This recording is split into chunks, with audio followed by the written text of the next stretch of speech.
Hey everyone, Bob Brinkman here. I want to talk to you about Caverns of Thracia and Beneath the Isle of Serpents. Let's start with Caverns of Thracia, a classic adventure created by the incomparable Janelle Jacques. This is an adventure that, in my opinion, has no equal. Caverns of Thracia surpasses everything that I've run or played in a lifetime of gaming. So keep in mind, whether you're like myself, an old graybeard with a lot of time spent at the table, or if you're brand new to role-playing games, Caverns of Thracia is an experience that you are going to walk away from changed. You are going to learn new concepts of dungeon design that are going to make you a better judge by experiencing them and by running them. You are going to, as a player, be pushed to the very brink of your wits to try and outthink some of the fiendish traps, ambushes, and more that lie within this adventure. You're going to see the pinnacle of how to describe 1,000 years of history in an adventure without a novel to give you backstory. Certainly, Caverns of Thracia has a short section for the judge to read that gives you a little bit of background on the adventure. Just like anything, you need to know a little bit going in. But once the adventure gets rolling, all of the discovery takes place in play.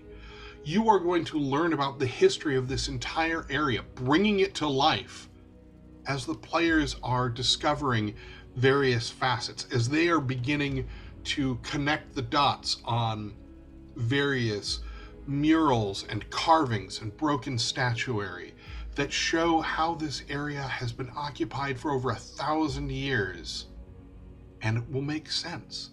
And it adds a sense of depth and gravitas unlike anything that I have ever read.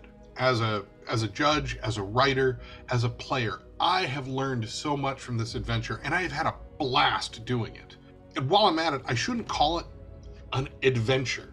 Caverns of Thracia is more akin to an entire campaign setting underground. My playtest group and I have been going through this for 9 months or more now, and we're having a blast. I'm having a great time running it, they're having a great time playing it, although there are nights where they are terrified that they're not going to make it around the next corner, and that's as it should be. Adventuring comes with a sense of risk, and Caverns of Thracia, well, it definitely builds on those risks.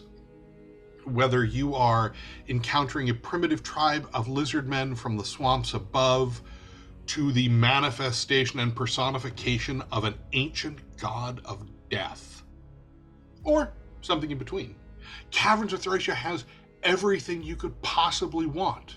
And since it really is more of a campaign setting, you can play this old school, where you go in, push as far as you can, and then fall back, camp, rest, and recover before re-entering, or new school, and push through and just try to get all the way through the end without surfacing to resupply. Those choices are yours, and those choices are going to affect how this adventure plays out for you. It is going to impact the experience that the characters have. The players, they're going to have fun either way. With this crowdfunding effort, there's more. We created the region around Thracia, the Starry Archipelago, an area where long ago the skies were split asunder and now look up into alien stars. A region filled with ancient island nation states, conclaves of grumpy wizards, strange geographical hazards, and the ruins of ancient kingdoms. And in this region is set at least the first DCC add-on adventure, Beneath the Isle of Serpents. The Isle of Serpents is a location in the archipelago that once was part of the Shadow Kingdom of the Serpent Men. And now, as the entire region is verging on war, as ancient grudges between these islands are being bolstered and brought forward once again and stoked to a fever pitch. It is your party's chance not to be heroes, but to be practical reavers.